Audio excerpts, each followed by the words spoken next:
This episode of Cops was recorded in front of a live studio audience.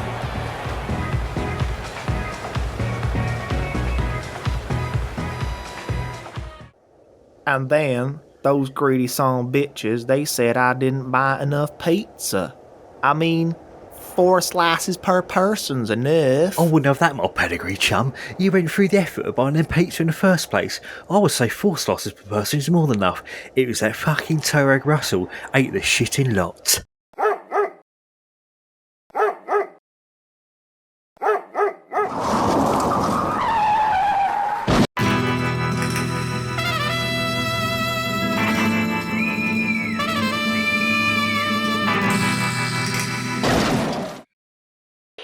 Breaker, we have a 3472 in progress. That is the Mexican dog killer has been spotted traveling 195 miles an hour through a field, running over dogs. All units please respond. Yeah, mate, I hope the fuck there isn't near us. Aw shit, light it up. Hold on to your bottle and glass. Let's catch this fucking nutter. Oh boy, do I love running over dogs, lifting them up to new horizons, baby. Did that little son of a bitch just swerve into that dog? No, mate, he actually performed a great skill drift into that dog with a 2x multiplier, because there's that skill song playing. Fair play. Oh, thank God he missed that doggy then. Ah, shit, missed that one. Warning, this vehicle is reversing. Much better. I mean, it kinda does look fun, actually, don't it? I mean, yeah, it does a bit. Hang about, I've got an idea. Oh, convoy request. Breaker, this is Dog Botherer. I can see you want to join in my convoy. Catch me if you can, boys!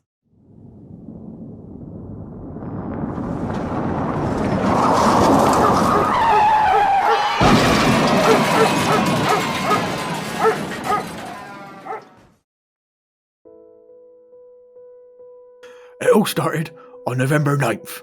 Before then, I could walk through a walkies.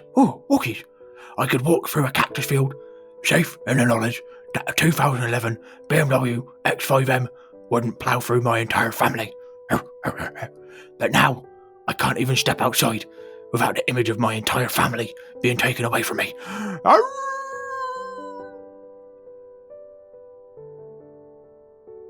At first, we thought he was joking. He would come in letting out with these collars around his neck, and he would show us the splatters on his car. But we didn't think it was real. But then we saw his picture on the TV, and my heart sank.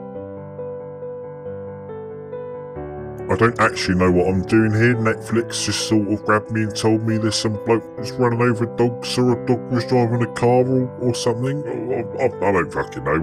All that I know is I want to tune into the best comedy gaming podcast currently on YouTube, Spotify, and all other streaming services. You great, mate. Also, Paul, you've got a banging Scooby-Doo van. You are listening to the Gamer Watch podcast. Little sick boy. What have you got? Have you got the Rona, or have you just No, got I think it's illness? I think it's just it's a cold that seems to be spreading around everywhere recently. Just in time for your week off. Yeah, that was perfect timing. That was. Yeah, just in time for the bon anniversaire. Me and Lucia were like, "Oh, we'll go away for the weekend to maybe Cornwall," and then woke up yesterday feeling like absolute shit. So that didn't happen. That was a no-go. Fair enough. Yep. If you do come to Cornwall, mate, there's a really nice monkey sanctuary just down the road from here.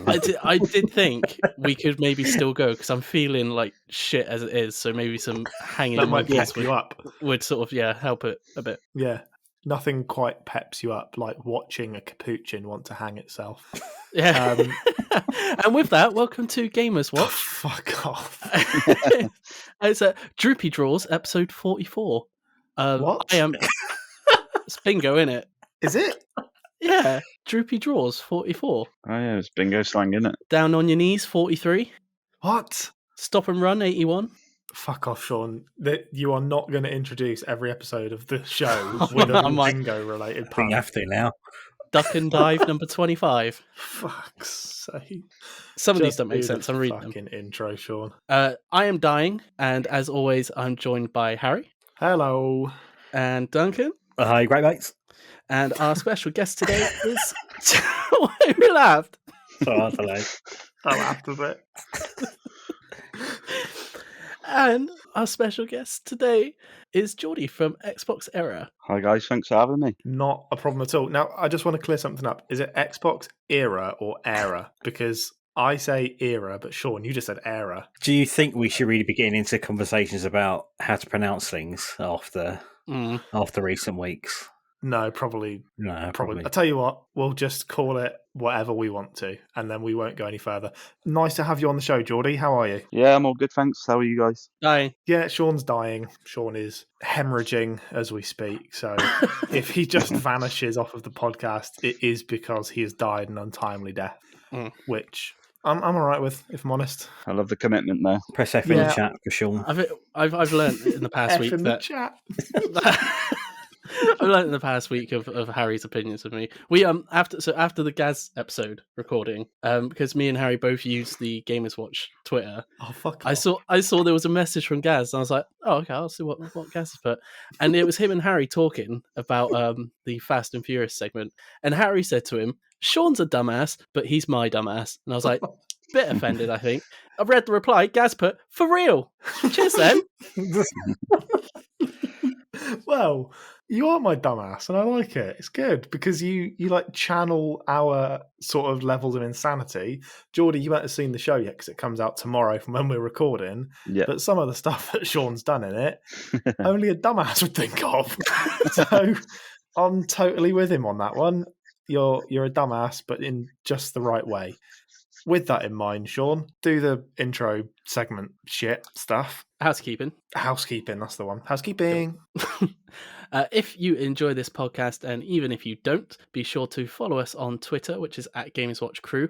Share this with your local traffic cop this week, and then subscribe to us on YouTube, which is youtube.com/GamersWatch. On your platform of choice, give this episode a little like, comment, or review.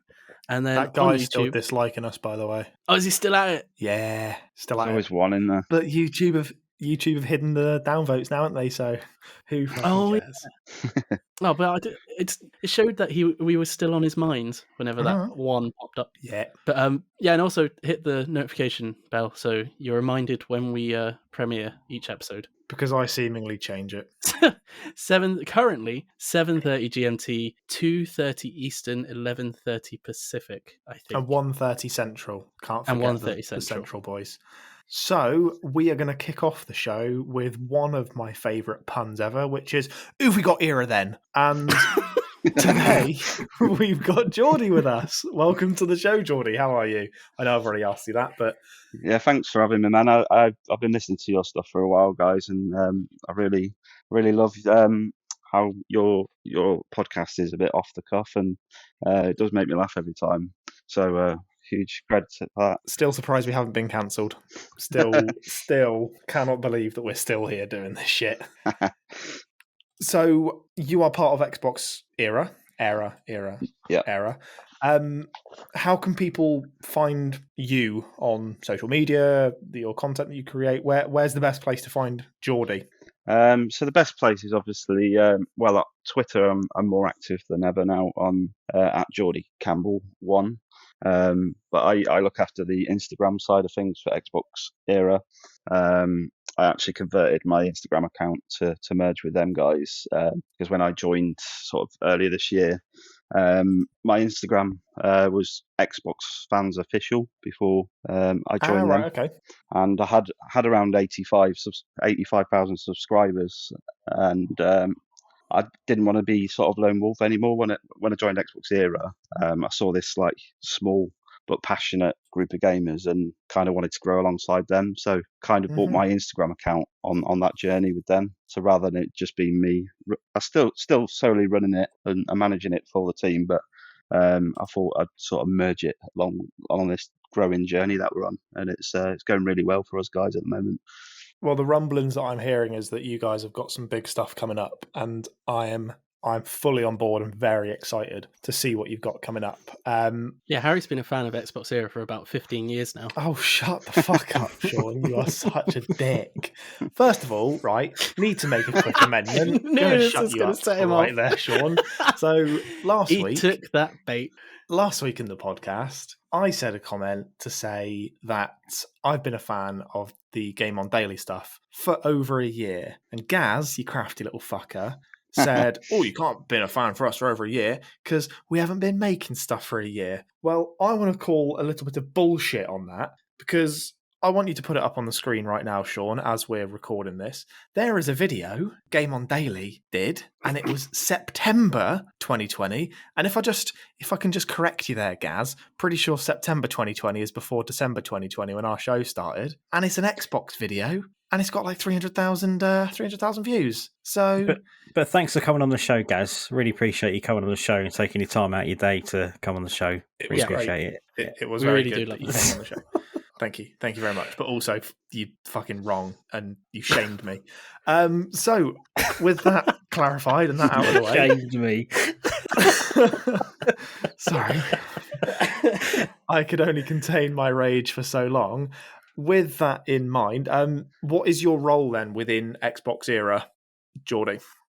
So my role really is I'm sort of a lot more behind the scenes than say John and Special Nick and a few of the other guys. Mhm. I don't do much of the live videos or stuff, but I'm a staff writer and reviewer, so I focus on writing the reviews for the.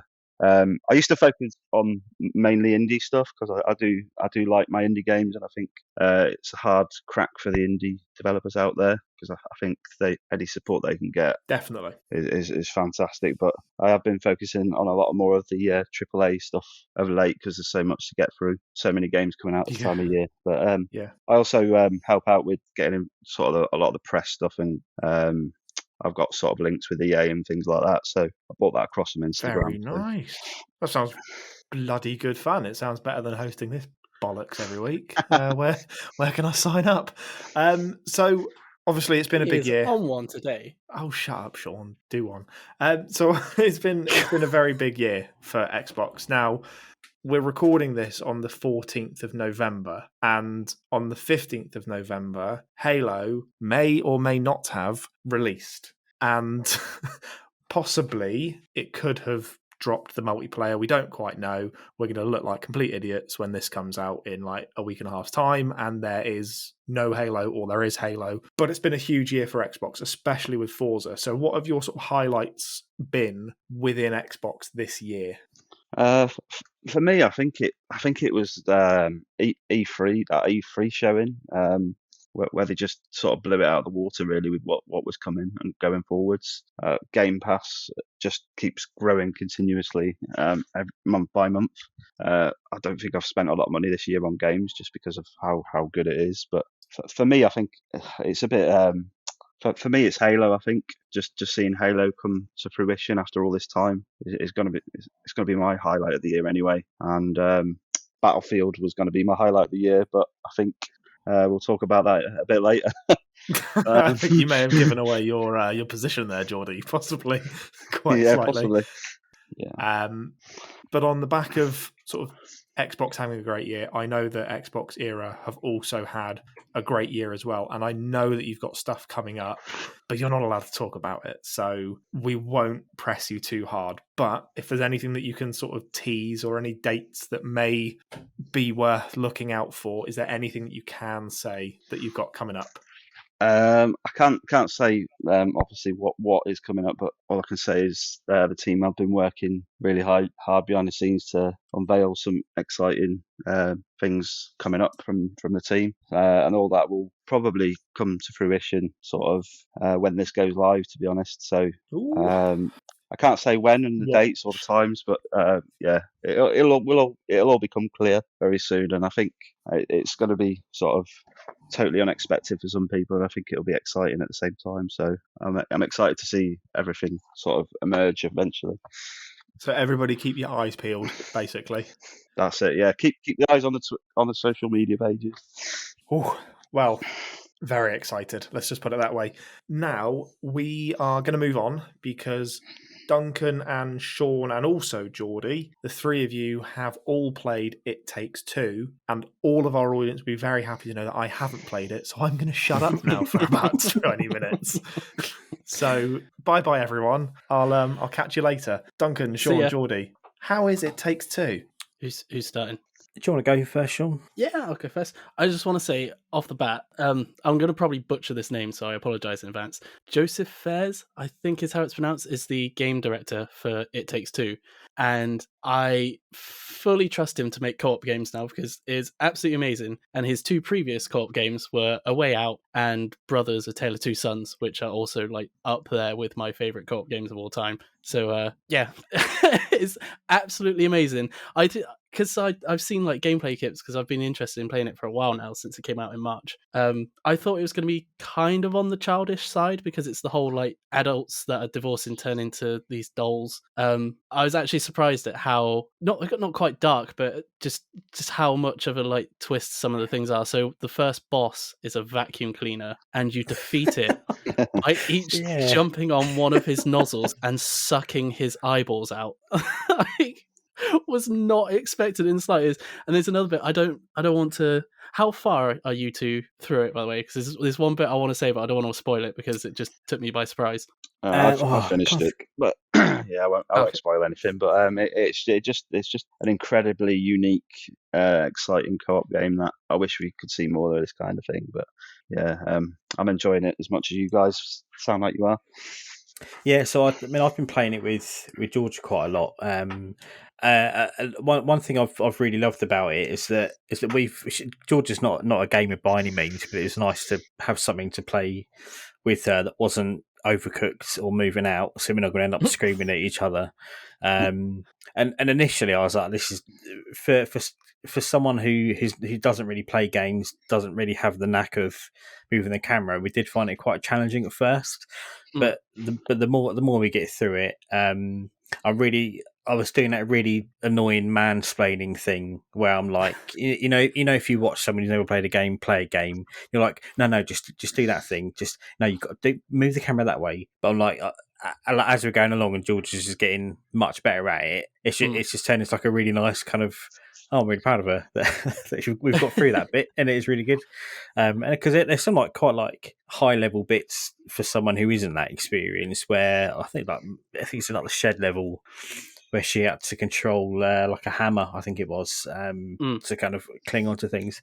I think it's incredible. I can completely understand why people say it's Game of the Year. I haven't finished it yet. I'm pretty sure I know the bit you're talking about when it goes a bit dark. All I'll say is it involves an elephant. Yeah. Is that the bit you got past it? Okay. I need to say it because I want to hear Harry's reaction. So basically, unmuted. Just before, I think we should put up like a spoiler bit before this comes on because it's pretty. I'll put some big like loud klaxons on, and Shaun, if you can just have your head like zooming in and out. Spoiler. Okay. So spoilers. For a part of the game, they believe that the way to reverse the curse and turn them back into people is to make their daughter cry because it's her tears that turn them into dolls in the first place. And they decide that the way to make her cry is to kill an elephant, which is her favorite toy. What? And you spend a few levels trying to get to this elephant. You get to it. You get to it. It tries to run off. It's like this proper, like cute kids, like high pitched voice sort of. I love everyone and everything. And let's give each other a hug, sort of thing. And it starts running off when it knows you're going to kill it. It goes into a like claw machine. So you use the claw to grab it. It gets stuck halfway out. So you tug it, rip its leg off. And then you start dragging it to the edge of the desk while it's like howling in pain and trying to get away. What? Halfway through, a drawing pin falls on its ear and it like says that it's stuck. You carry on tugging with everything you got, rip its ear off. Yeah. Continue to drag it to the edge of the desk and boot it off to kill it. And you have to do the action, so like you have to keep hammering Y to pull its ear off. And we did that bit last night, and I just sat there with like my hand over my mouth, like What the fuck? Okay, It's Sean. It is insane. I am sat here right now, gawping at what you've just told me, and I've taken a selfie of my face that I'm just putting into the podcast script, and that was my face as you described it. It literally made my jaw drop. It's hilarious, but at the same time, you're like, what the fuck is happening? Because I read up about it afterwards, because I was like, that's just... It was brilliant, because it's so out of the blue. Oh, yeah, it sounds great. You both taking the piss out of me a few weeks ago because of how depressing my monkey story was. Yeah, that was a real-life actual monkey. living monkeys, you fucking idiot. This is... But like, it's still real to me, damn it. Hey, we can have a wrestling chat if you want. I was going to say. No, it's okay. Hangman Page, AEW champion now, let me tell you. No, fucking talk about the dead elephant, please. And I read up afterwards, and that Joseph Ferris guy was like, "Yeah, I just love like British dark humour, so I put it in." But it's also, he's like, I wanted to highlight kind of how awful the parents are, that they're willing to just destroy their daughter just for their own, just because they want to get go back to life and get a divorce. It's so funny. Like, I completely agree, Sean. He's a genius for this kind of game now. Yeah, that moment was spot on. But also, just when you said about how bad, terrible parents are, it reminded me of a bit after it. When the daughter sees the elephant on the floor, she starts crying, and they dance happily in her tears and they're like showering in her tears. What? It's so good. But yeah, I was going to say before the elephant bit as well, going back on what Duncan was saying about it, playing with like someone who hasn't really played many games. I've been playing it with Lucia, and her games are sort of like Animal Crossing, 2 Point Hospital, and that, so they're not like, I don't want to say proper, they're casual games. So she was the same, where like she wouldn't quite have the reflexes to sort of chain multiple controls together and that. But I think it's really well balanced, where you don't have a life counter sort of thing, so you can die multiple times with whoever you're playing with, but you will just sort of reset just a couple of steps back from where you were. So it's sort of, it allows it to be difficult while also not allowing it to get too frustrating, because you can just retry that bit over again straight away, sort of thing. So I think it's really well balanced. I don't think there were many bits where we got stuck for a long time. There were some bosses where we were like, "Fuck this, it's too hard." But after a little while, we got through it. I just love how inventive the whole thing is. So, one level you'll have like a nail gun that you need to use for puzzles, and the next bit you're using a fidget spinner to fly around. And then we did a level last night where it's like an action RPG, and it's so inventive. Like I really got like Psychonauts 2 vibes out of it. Just how the next level is completely different to the last. Was that the dungeon crawler level? Yeah. So I think that's one of the latest bits we've got to. Yeah, I think we're not far beyond that. It's a really long game as well. I was expecting to be quite near the end, but I think I've got about 5 more chapters to go. But it's brilliant. It's absolutely brilliant. I can completely understand why people are saying it's their game of the year. Yeah, superb. So, Jordi, who did you play It Takes Two with? Did you play it? Is it couch co-op and online co-op at the same time? Like, can you do both? Yeah. You could do it online with a mate. You can also, with a great mate. You can also like a way out where you can invite a friend who doesn't have the game to play with you, which is what I did with a mate. And I've also played it with family as well, which makes it even more fun, really. Wait, you can play it even if you don't own it? Yeah, as long as the other person's got a copy. Oh wow! Oh, that's pretty cool. Yeah, I didn't realise that. But yeah, it's so varied. Like it's primarily a platformer, but you will have third-person shooter, dungeon crawler. There's a fucking bit. One of my favorite bits that I think we done was there's an army of squirrels, and when you like escape their tree. Oh, and like wasps. When you escape their tree, you use a like World War II plane that's made out of your underwear, and one of you does a Tekken-style fight on top of the plane with a squirrel. Yeah. What? Like the squirrel's doing proper like Hadoukens and all sorts. It's so good. This game is just like there's a surprise and just a joyous like level design around every corner in this game, and it doesn't like it can't get stale because it does one level and then the next level is completely different. And so, Jordan, you said that you'd completed it. Yeah, I finished it So off. would you put it into your Game of the Year sort of category? Because I know a lot, like Duncan said, a lot of people have been doing that. I honestly think it's definitely up there for me, and just because it's so unique and it's not like nothing I've ever played. And if they don't do a sequel for this, then I don't understand why they wouldn't, because it's just been super popular. But yeah, I think I'd put it in my top 3 for sure, definitely. What are the other 2 in there? The other 2, I'd have to have a real think about that. But I really enjoyed. It's a bit strange, but I really enjoyed the Crisis Remastered Trilogy, even though I wouldn't class that as a new game as such. But the way they've redone that game, it's almost like playing a next-gen game all over again. And I love the Crisis So series. it isn't just a case that they've taken the script and put it into Unreal Engine and then just done a quick shoddy asset flip and then sold it at they've really $60. Yeah, it's not like GTA Trilogy, but yeah, It's good. They've really focused on like the lighting and it's all redone. It's more than just a remaster for me. So I really enjoyed that, and I'm trying to think of another one, but yeah, it's definitely It Takes Two is definitely in the top 3 for sure. I'll have to think of my third one in those top 3. Would you say maybe Battlefield 2042 might be in that? I don't think so. Top 3? Which is surprising because I've actually booked 3 weeks off work just to play Battlefield. Jesus. Yeah, that's how much of a Battlefield fan I am. So we've got 2 of them.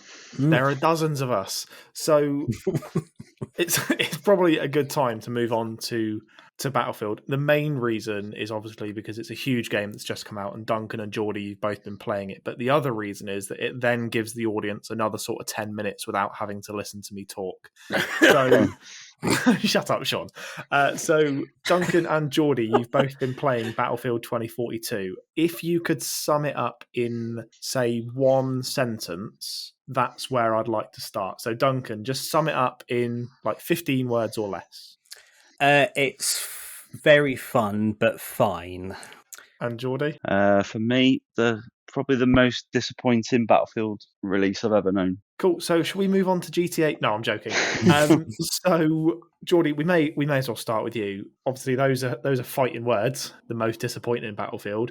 What is it? Is it any one thing, or is it sort of a culmination of mediocrity that is just you're concerned with it? It's a big range of things, really. I played the beta a few weeks ago, and whilst people were right in what they were saying, it was a buggy mess. I actually enjoyed the beta because it was just that one map, and you kind of got to learn it, and it didn't seem so chaotic. And now the game's out, and I've had a good sort of 10 to 15 hours with it. The actual core game, the actual Battlefield 2042 side of it, the maps just feel really hollow and open. And even though 128 players is amazing because it's doubled the player base of previous Battlefield games, it just feels almost too much because you've got the ability to almost spawn your own vehicle wherever you want, and there's just vehicles everywhere, choppers, which is what you want from a Battlefield game. But it's almost like there's not enough cover on some of these maps to sort of get to safety and stuff like that. And I know it's the launch week, and well, it's not even the launch week yet. It's early access, and I'm sure it'll all get ironed out eventually. But it's other things like the UI's a bit all over the place. It's not very well presented. There's no scoreboard anymore, so you can't see your kills and deaths apart from your own personal ones. So you can't see how other people on your team are doing. What? Yeah, so you know, on the old Battlefield games, you can bring up a scoreboard and you can see how the entire team are doing. Yeah, because it's a kills team and death game. wise. Like, you can only see how your own squad's doing, really, kills and death wise. So there's a lot missing, but it does make up for it in some ways. Like it is still there's still fun to be had, and there's a foundations to be a good Battlefield. And Battlefield 5 really pulled it around. I think when Battlefield 5 launched with so little content, but when it got to the end, towards the end of the life, Battlefield 5 is actually a really, really good, solid game. And I think 2042 is going to go the same way. I think it needed another at least 6 months in the oven, this game, personally. That's my thoughts anyway.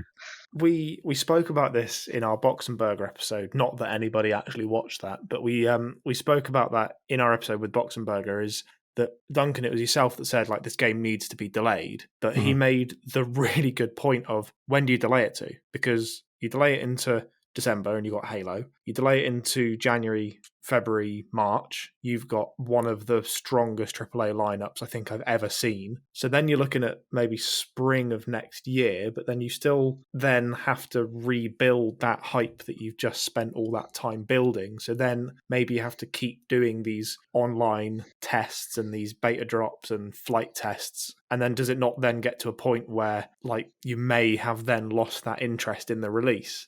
I don't believe in releasing broken games, and I'll certainly be talking about that in about 15 minutes time.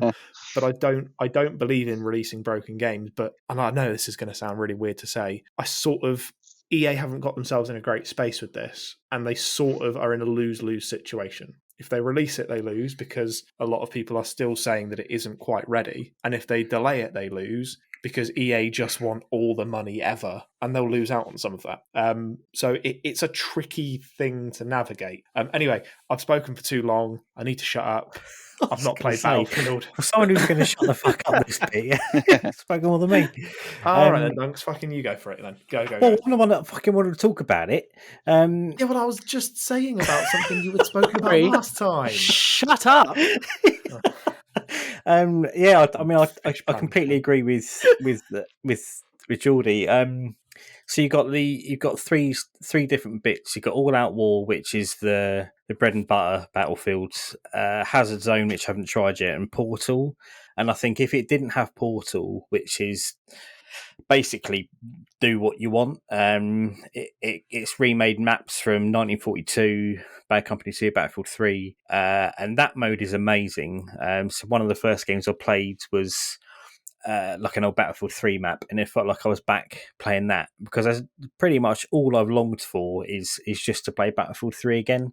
The amount of times I've downloaded it hoping some servers are up, and it hasn't been, so got a kick out of that. But I completely agree. Like on the maps, they look incredible. So there's one map called Hourglass where it's set in Dubai, I think it is.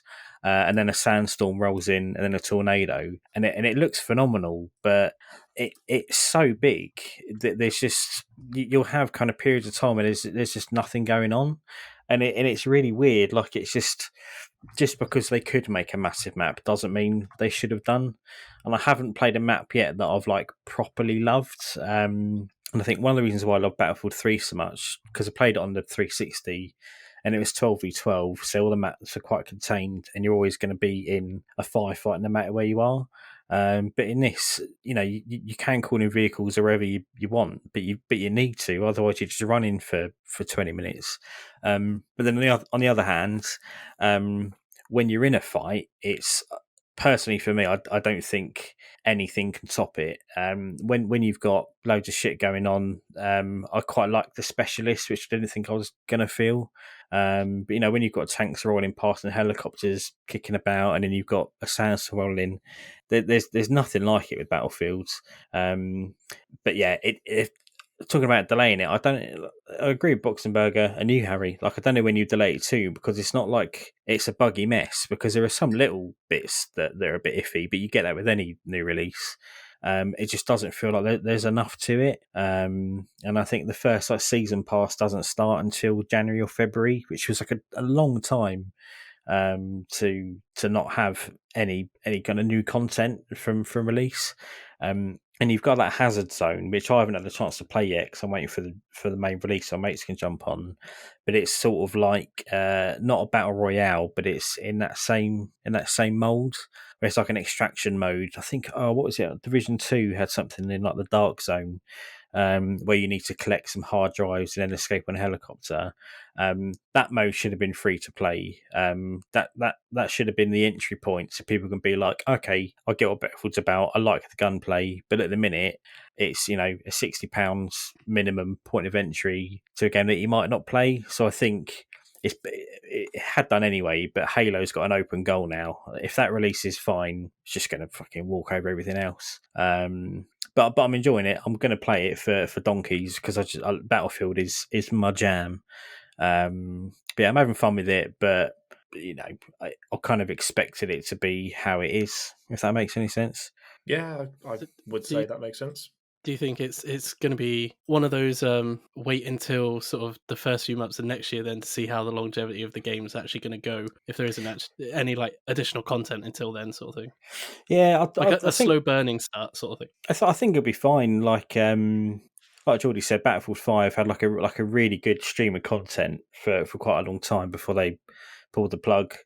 Battlefield 4 had a terrible launch, and that's turned into one of the greatest ever first-person shooters. And the DLC on that was unbelievable. So I'm not worried about my investment in it. I'm definitely going to get hundreds of hours out of it.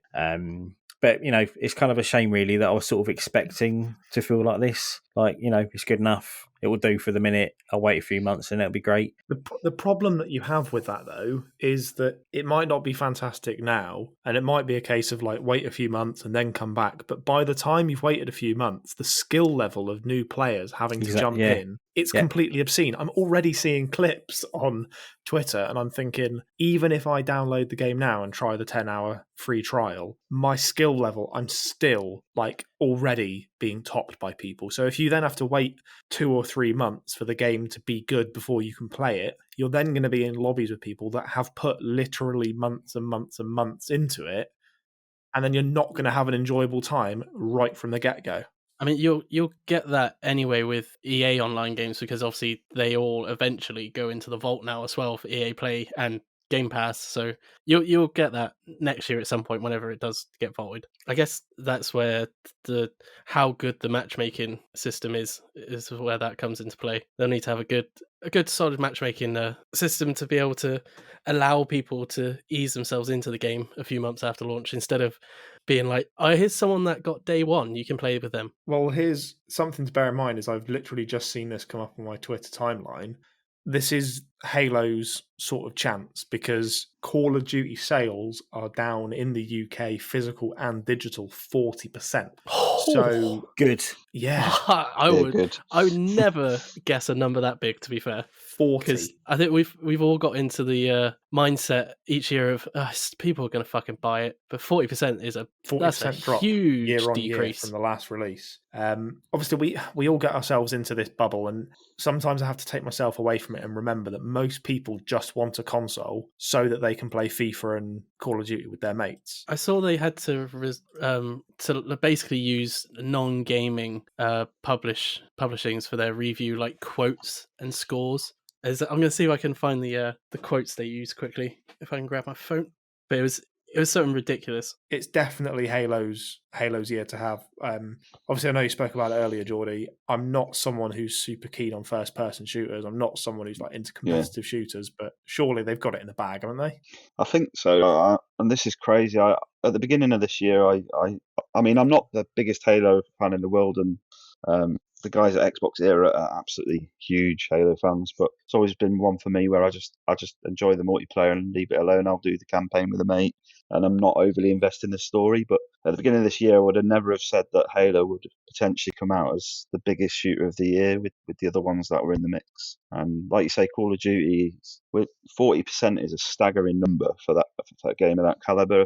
People just pay for Call of Duty regardless of whether it's a good game or not. And it's starting to show that I think Call of Duty is a tired franchise. It needs a bit of a break for the core game anyway. It probably doesn't help that they've got so many studios dipping their hands into the development cycle of each game as well. Yeah. We've seen it with so many AAA games where as they like increase the scope of it and they get more and more studios involved, it gets more and more messy in the development and it's a lot easier to make mistakes. That vision gets diluted. I found the thing as well. Okay. So the two quotes that Call of Duty Vanguard have used is the blockbuster game of 2021, The Sun, that's all you need to know about that, and the complete package by Gaming Nation. They haven't got any scores, actually. I thought I saw scores, but no scores, just two quotes. And just that's literally two quotes. That's their poster quotes for this year. Wow. Okay. So in a second, we're going to talk about Grand Theft Auto. And while we do that, shall we all think about what quotes we would have? And Shaun, can you Photoshop like the 4 quotes that we're going to come up with onto the cover of Grand Theft Auto? What is it called? Grand Theft Auto? Is it Trilogy Definitive Definitive The Edition? Definitive Edition. Fucking pace-taking cunts. We're going to move on. The GTA, the Trilogy, definitively shit editions. Now, Duncan, which of the games did you play? So I went straight in for GTA 3. I played Vice City. Shaun? I played San Andreas because that's the one that Game Pass users get for free. And Jordi, you've also played some San Andreas. Yeah, just San Andreas and Game Pass, yeah. So I've got my blurb that I'm going to use for GTA, the Trilogy, the Definitive Edition. It's shit. That's my quote. Duncan, yourself? It's aged like hot milk. Okay, Shaun, your quote? I'm gonna bring on the hate in the comments. Somehow worse than the originals. Okay, fair enough. And Jordi, have you got a little blurb? An abortion of a remaster. Wow. Well, we're definitely going to get that thumbs up, thumbs down now, aren't we, guys? That one's going to be in big, bold great. font. Wow.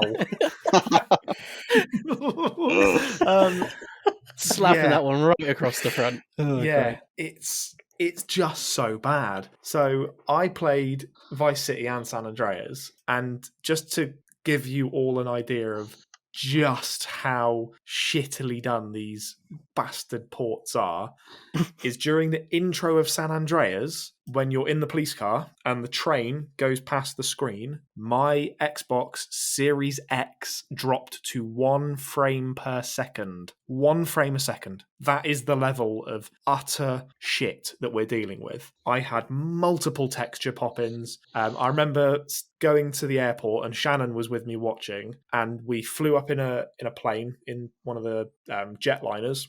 And no word of a lie, as we looked at the map, all of the textures vanished. And then as I got to the next area of the map, they all just, boop, they just popped in. And then when I looked behind me, they were all gone again. And then we went to San Fierro Island, and we obviously got the 4 police on us. And I just sat on top of a building and just watched endless amounts of police spawn, because there's obviously no fog or field of view. So you can just see constantly forever, which makes the game look horrendously bad. So if you're stood on the top of Mount Chiliad, you can see the entire map, and it just looks comically small. I just watched endless amounts of police literally materialize out of nothing and run around in circles while jet planes dove into the ground and blew themselves up.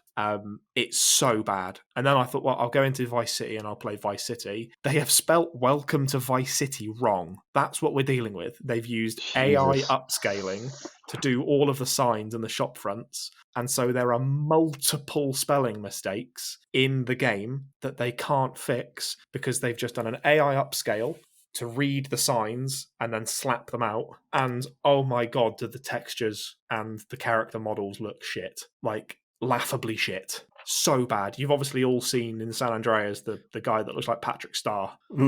Yeah. Just horrendously bad. I wouldn't even give this a 0 out of 10 because I genuinely do not think that this warrants even being given a score. And the shit that they've done to PC players is literally criminal. People have paid money to play the game. They launched the game on their own launcher, then took it offline for no reason. Then it turns out the reason was because they left the hot coffee mod, and they left a load of copyrighted, unlicensed songs in the game, and they left the full source code of the game in the game files. So now the same modders that have been sued by Take-Two and Rockstar to take down their mods to make the original games better are now already fixing these definitive editions. And people, we're 4 days after launch, PC players still cannot play this game that they've bought. And they've delisted all the other versions. So me and Duncan, we've got San Andreas anyway that we paid for years ago. Can you get your copy of that anymore? No, it's not. Can't find it anywhere. I definitely bought it. 100% bought it. I didn't even pay for it. Duncan, you did, and we game share, and I still feel ripped off.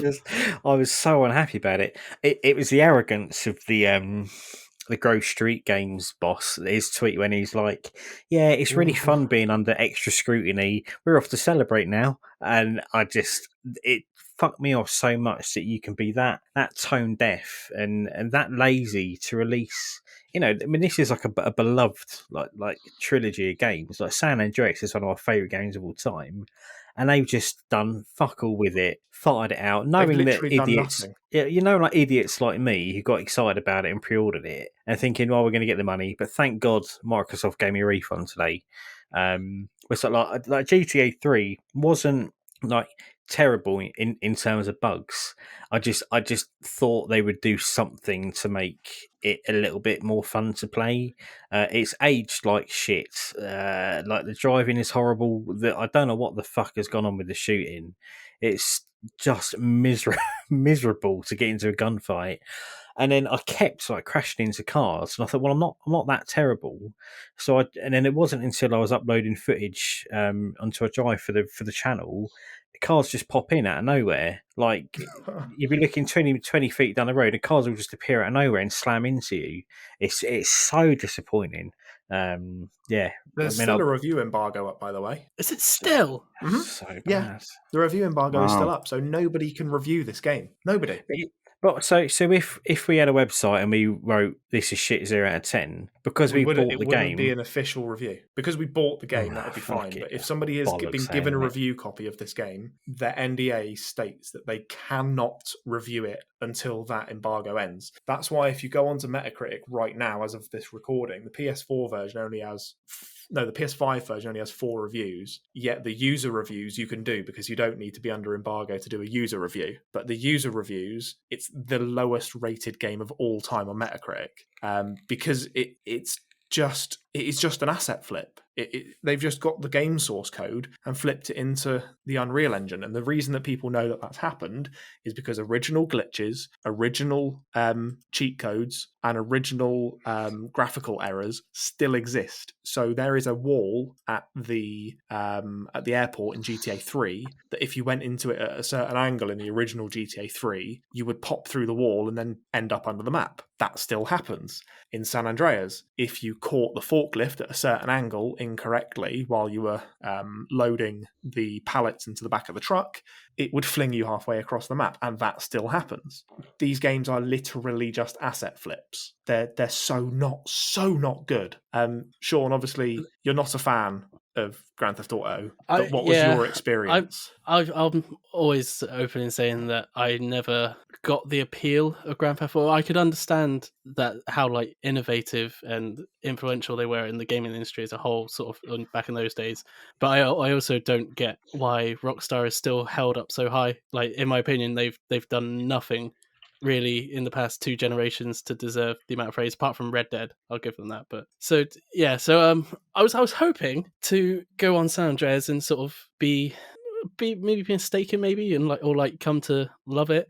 No, it's impossible. It's just plays so bad. I'm pretty sure because I have played the old GTAs, obviously, at friends or like families' houses because everyone had copies of them. I swear it's worse than I even remember it being. It is. It 100% is. Just for example, is like running people over in the streets. I know, obviously, back then animation that wasn't amazing, but I'm pretty sure they didn't sort of like spaz out a bit on your bonnet and then float in midair for 3 seconds after your car had left them. No, they didn't. No, so it's just it's bad. Like there's zero chance of me being able to have my mind changed because you just can't play it. It's just terrible.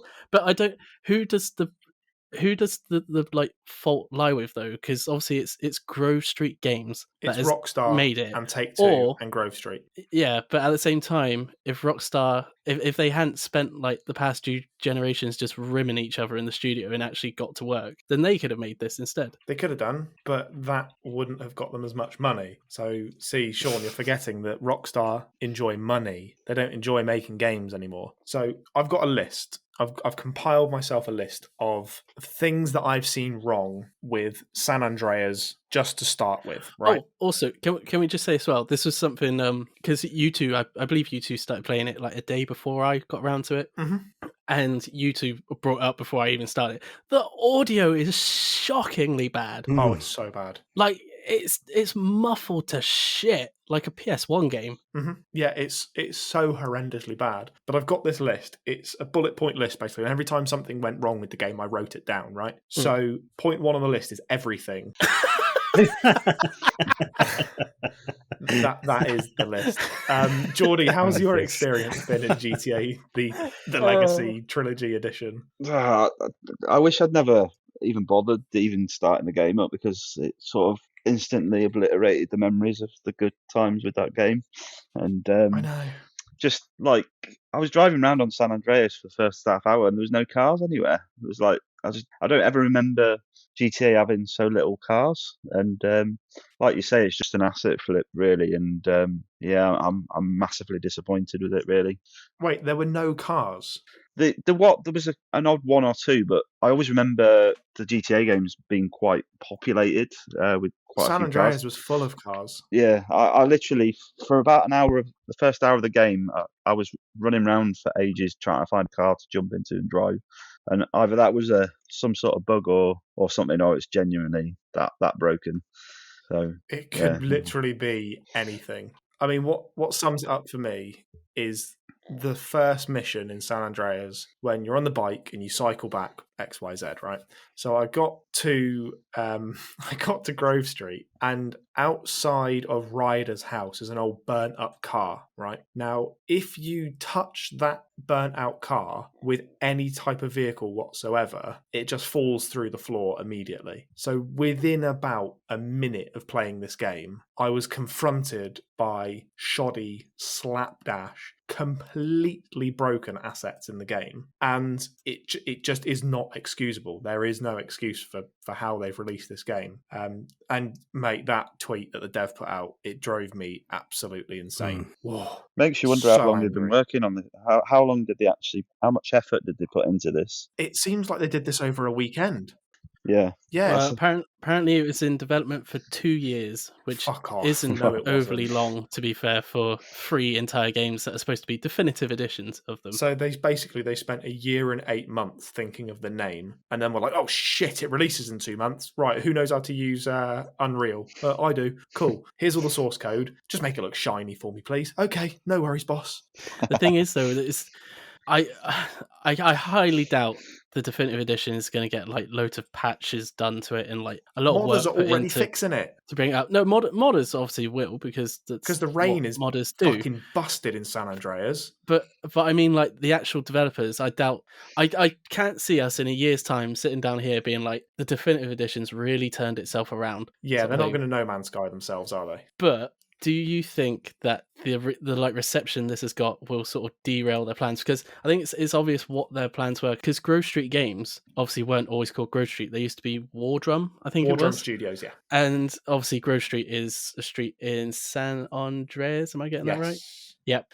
So they've obviously been renamed, and they're supposed to be like a GTA remaster studio now. So do you think the reception of this will make Rockstar be like, you guys need to fix this before you actually do any other remasters? No. Or do you think they'll just be like, GTA 4, get that out? Yeah, that one. That's what it does. 100%. It makes me worried for GTA 6 because I love every Rockstar single player anyway, so I'll be excited for that.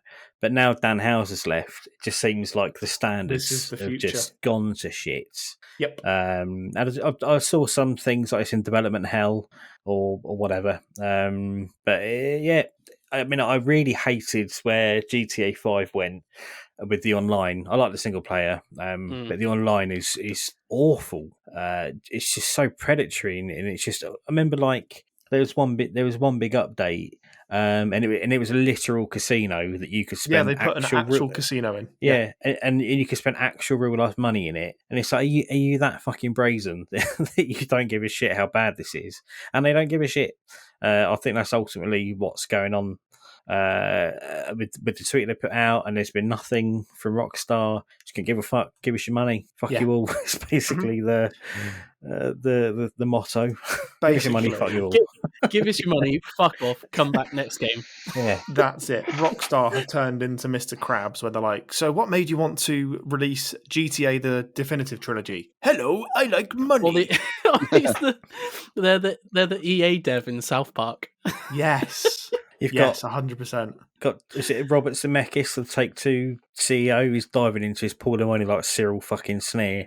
Like every time someone buys a new game, he fucking dives into his pool of gold coins.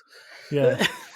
And the irony is that the Take-Two Interactive guys were slagging off Cyberpunk earlier in the year. And I know that you said on Twitter, Duncan, you think Cyberpunk is worse. I don't. I think that this is more brazen because this is a 20-year-old game that really didn't need a lot to do to make it at least barely playable. What Cyberpunk did was really shitty, but this is just such a blatant cash grab and run. But I just think, I mean, neither are great. So we're arguing whose shit still smells the worst. But I think like with Cyberpunk, they actually said, "Here's some gameplay. Don't it look great?" And then it was like, "Oh, actually, but FYI, lol." just At least Rockstar didn't have to show any gameplay. Yeah, and I still bought it because I'm a stupid cunt. But there you go. So let's just think about this for a second. GTA Definitive has been out for 4 days, and they still haven't shown any gameplay, and they still have a review embargo up. It's so funny when you think about it. Like, just how Are we fucking stupid. idiots? Are we this dumb that we were like, yeah, this looks good? This is the games industry now, but it's almost like this is kind of expect it now. Because I saw something like I was chatting to Xbox Mick earlier because I managed to get a refund and he didn't. I know it wasn't him, so it's just I think because he played it like marginally too long. I played Destiny 2 for 50 hours and got a refund. I was going to say, I imagine this will be one of those cases where within a few days they drop like Cyberpunk, they drop the playtime requirement. There was a guy I was chatting to on Twitter said that, and I was like, well, that's actually quite sad, isn't it? That we expect a game to be that shit that will be offered refunds on it. So, but that is part and parcel now of our hobby. Is that if it's that fucking garbage, that's right, they give us a refund. Like, so nonsense. I actually have seen, and I don't know if you've seen this as well, but it's the teaser trailer for GTA 6, and it's actually a guy in his mid-30s wearing rose-tinted glasses while the Rockstar devs actually shit in his open mouth. And that's the trailer for the next GTA. It's 50 hours of Rockstar defecating in a rose-tinted spectacle man's mouth. Shaun, if you can animate that for me, please, mate.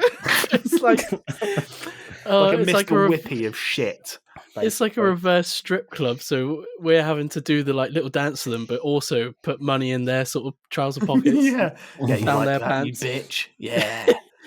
Give me cash. Tell me how good the textures look, you slag. That is basically the definitive edition. Should we move on? I don't hear the word slag enough, you know? No, you don't. You slag. Especially more, I was going to say with the drawn out A in the middle. You slag. You slag. So, Jordi, you slag, are you ready to jump into Game in 60 seconds? Because you've got one for us, haven't you? I have. It's not the most brilliant one, but I'll give it a go. That's fine. That's fine. We're going to go through last week's clues. Now, Jordi, you're going to have to keep these top secret because we're recording the day before Gaz's episode goes live. And so we will be entering you into the inner fold and giving you some answers early. So don't be jumping in the live chat and being like, oh, it's this one, it's that one. We trust you with this information. All right. So, yeah, my mouth is sealed. Gaz's one last week. I don't think yours will be much worse than this because Gaz's clue last month was that time of the month. And the answer to that one is Back for Blood. That's Gaz's clue. Yeah. I wouldn't expect any less from Gaz. Back for Blood. Now, Duncan, your one is one of my favourite ones you've ever done. It was. What was it again? It was bar steward. 6 cans of Rio, please. Yes, it was. And that is Tropico 6. Yeah. So good. That's So class. fucking good. And then following on from those two bangers is one of the worst clues I've ever done because it just isn't funny and like barely anyone would get it. It's Mork loves a ginger. Also, and- can I just say, in the actual episode, you said Mindy, so I have put Mindy in the video. So if that Oh, it doesn't is make any Mindy. sense, No, It is Mindy. It is Okay. Mindy. Yeah. I'm an idiot. So I just read it. I was like, "Ow!" Mindy loves a ginger, and that is Mork Red because Mork and Okay. Mindy was a show from the 80s, apparently. Duncan, was it a show from the 80s? I believe so. 80s or Believe early so. 90s, yeah. Sean, you had a picture of Zoe and Paul, who are our long-term listeners, and it was them holding up burnt pieces of toast, saying, Long-term you listeners wee newly fucking offended." shaped bag. You fucking shaped. Look at me toast, you stinky bastard." And what That's was exactly that? what they were saying. That's pretty much exactly That what was- they said. that was- Are they what was it? What- Scottish or Indian? I was A little bit of both, mate. Oh, it's a dusty bastard. Fuck off. This'll do does Bollywood. You wee shaped. You're such a dickhead, Some Duncan. butter with toasties, mate. Would you like a bit of Avarici? Avarici is very nice this time of year, mate. This is really racist, Duncan. That's not the man. Not racist. I love the accent. Bastard It's- glitch. This reminded me of the "How can she slap?" Oh my god, we're actually No, going we to get should cancelled. stop. We should stop this now. That was I did That a was cracking over- Japanese accent though. Just put it out there. For fuck's sake. I'm intrigued. Right, I'll do it. That was we'll do it after the show. Alright, guys, do that after the fucking show. Let's not do a Juventus now. No, let's not. Oh, Jesus. Okay, so Sean, last week your one was a picture of two Scottish people holding up some burnt toast. What was your clue? Well, that was the clue. Yeah, what was the answer to the clue? Uh, Fuck off. that was Overcooked 2. Okay, that was a good one. Now, firstly, Jordi, I'd like to apologise for the utter Casual racism. shit. For that. Yeah, that basically for what you just had to take part in. I would just like it known that we aren't racist. I can't believe we're having to say that. Gamers Watch, we are not racist. Go back to our earlier episodes. We spoke about how much we love different ethnicities and growing up around Sri Lankan people, etc. So Sri Lankan back Yoda, it episode in 3. before you stole that. It was episode 3. It Bloody was hell. 41 So, episodes ago. I love Saj. I miss him. What's 3 in bingo slang? Duncan, Sean, anyone? That'd be three. on Shaun. Yeah. I was going to say, who are you asking? Either one. I believe Are it you is. googling bingo slang? I had the call sheet up. I thought you knew every number off by heart. I'm Fuck really that. disappointed. I have never played bingo in my life. It's cup of tea number 3. Cup of tea number 3. lovely. Sweet. So, Geordie, anyway, back to actually speaking to the guest of our show. You have got a game in 60 seconds with us this week. What is your clue? My clue is Freddie Mercury in the dark. Freddie Mercury in the dark. Oh, yeah. Okay. Someone's Yeah, probably I got think that I've got proper that easy. one. But That's all right. I think I've got that one. We'll bleep it out. What was that one, Geordie? No. Yeah. What was that answer, Geordie? Yeah, I'll give you that Nice. one. That's an actually good one. My one this week. Oh, it's really shit. My one this week is, for fuck's sake, Mum, will you close all of those things down? That is, What? for fuck's sake, Mum, will you close all of those things down? And that is because she's got. Oh, for fuck's sake. I was focusing on the a lot there. Yeah. And Duncan, what is your clue this week? Uh, Oh, God. this doctor of astrology is back once again with the ill behaviour. What? Smashed it, mate. This doctor of astrology is back once again with the ill behaviour. I have not a fucking clue what Wait that till could I be. explain it. That is Okay. What? Oh my God, I got it. Yeah. Because he's. in it. Yeah, and he's a doctor. He's got Yeah. Smashed yeah. it.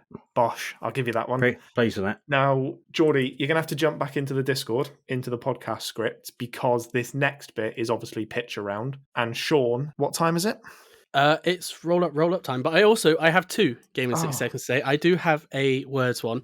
It's not hard. It's not hard to guess. It's just I need to get off my chest. A bigger wank stain than that Dwayne Johnson film. A bigger wank stain than that Dwayne Johnson film. What? What the fuck is that? That is.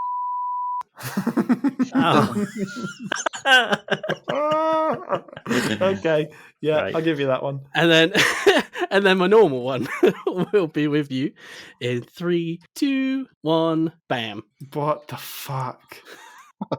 Right, so this is the Count from Sesame Street with some dough balls and with some peanuts. What? Hang on, Count dough. Mate, I have not got a fucking You wanna know? Yeah. You'll kick yourself. This game is.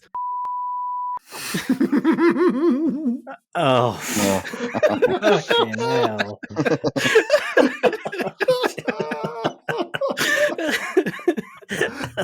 That's so stupid.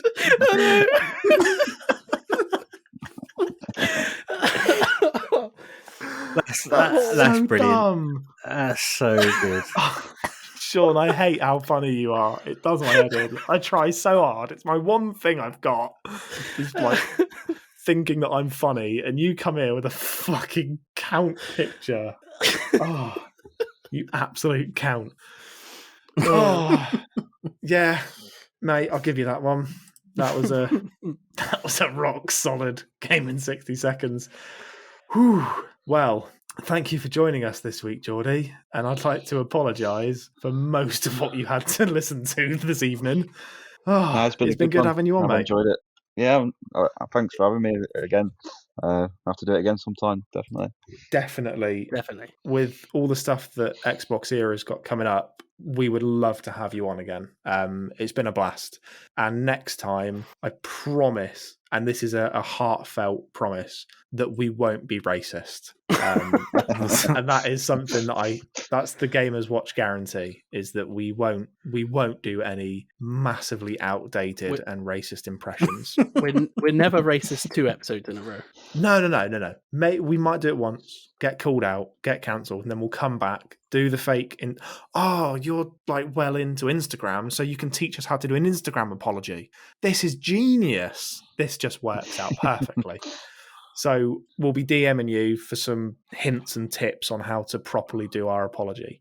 Honestly, mate, it's been really cool to have you on. We love all the stuff that goes on at XboxEra. So everyone listening, keep up with what they're doing. And again, how can people find you, Jordi? You can find us all on, obviously, at XboxEra on Twitter, same on YouTube, and it's XboxEra.official on Instagram. And then for me personally, it's at Jordi Campbell1 on Twitter. Fantastic. Well, Duncan, thank you again for coming on this week. It's all right. See you later. See you later, mate. Jordi, again, it's been great to have you on. Thanks again. I'll see you guys soon. And from me, keep on listening. And from me, keep on gaming. Well, let's end this before any more horrendous racist incidents happen. What do we say?